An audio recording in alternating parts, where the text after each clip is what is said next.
Hello, this is Tony Heller from RealClimateScience.com. 22 years ago, election denier Al Gore refused to accept the official results of a presidential election in the United States. The mainstream media supported Al Gore's election denial in the year 2000, but now they say questioning elections threatens democracy.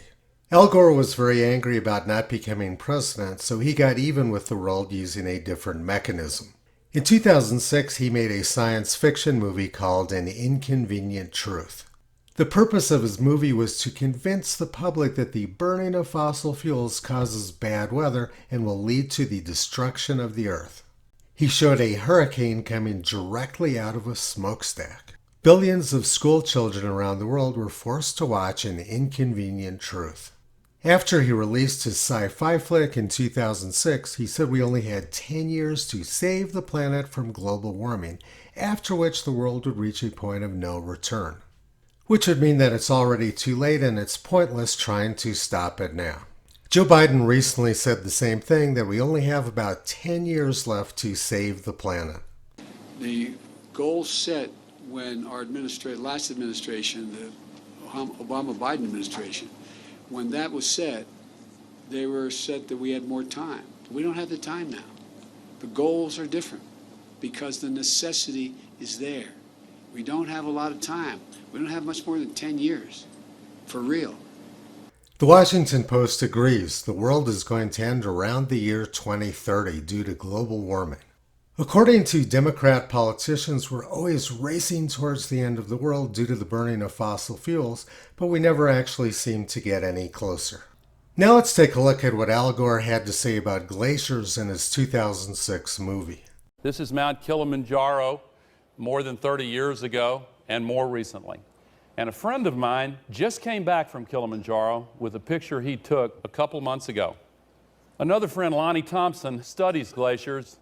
Here's Lonnie with a last sliver of one of the once mighty glaciers. Within the decade, there will be no more snows of Kilimanjaro. A few years earlier, Al Gore's friend Lonnie Thompson predicted the glaciers on Kilimanjaro would be gone by the year 2015.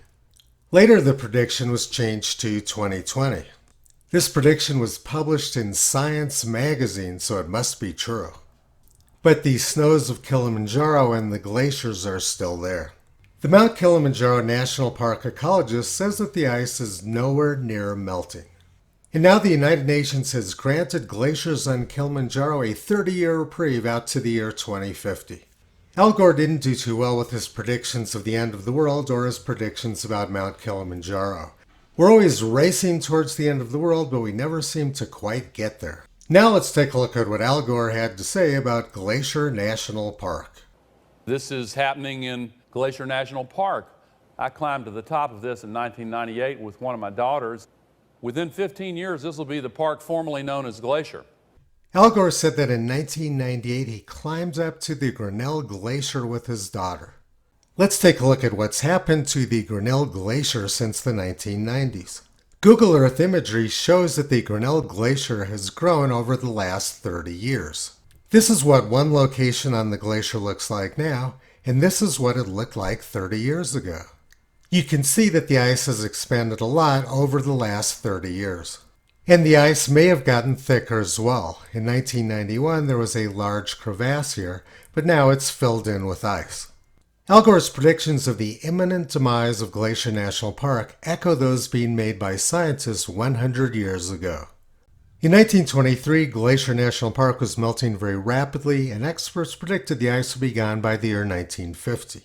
That didn't happen, and then in 1952, experts changed their prediction to Glacier National Park being ice-free by the year 2000.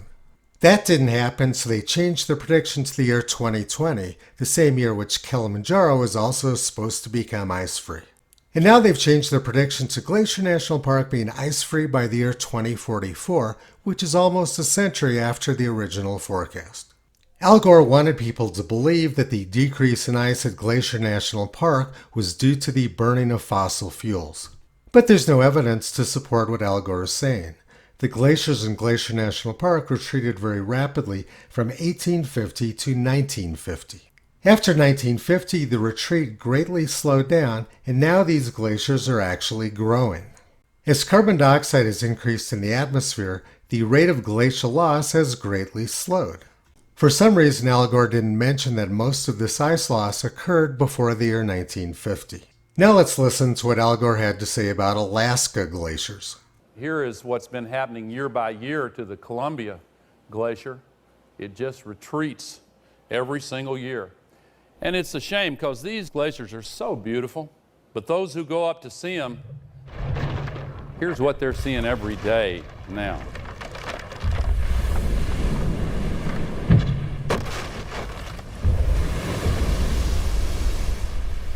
For some reason, Al Gore didn't mention that the glaciers in Alaska have been retreating since at least 1780. Alaska's largest and most famous glacier at Glacier Bay retreated tens of miles before the year 1860. The retreat of Alaska's glaciers has nothing to do with the burning of fossil fuels. Once again, Al Gore is deceiving the listeners. And Al Gore also wants people to believe that glaciers calving is evidence of something bad and is evidence of global warming. But those who go up to see them, here's what they're seeing every day now.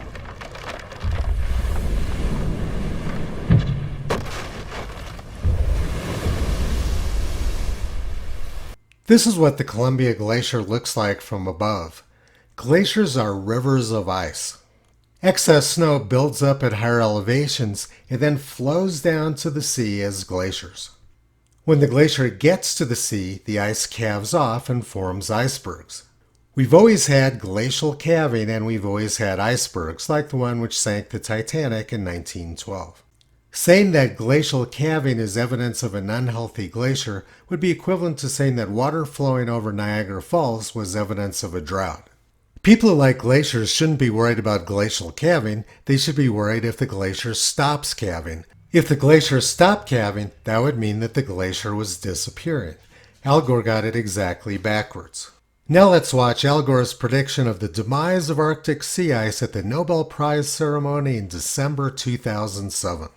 Another new study to be presented by U.S. Navy researchers later this week warns it could happen in as little as 7 years. 7 years from now. In the last few months, it has been harder and harder to misinterpret the signs that our world is spinning out of kilter. He was awarded the Nobel Prize and said the ice would be gone by the year 2014. But there's more sea ice now than there was 15 years ago when he made that prediction at the Nobel Prize ceremony. Al Gore is a very clever guy who's corrupted the thought process of billions of people around the world. He sold his green television network to oil billionaires for $500 million. And now he's laughing all the way to the bank, flying around the world in private jets. Is Al Gore a prophet? How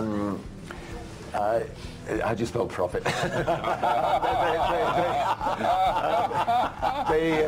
Which leads me to the question, is the bigger problem people like Al Gore or people who believe the nonsense which climate alarmists spew? Parents need to be strong enough to protect their school children from the mindless global warming propaganda which the children are being exposed to every single day. In New Jersey, every single class promotes Al Gore's propaganda, even physical education.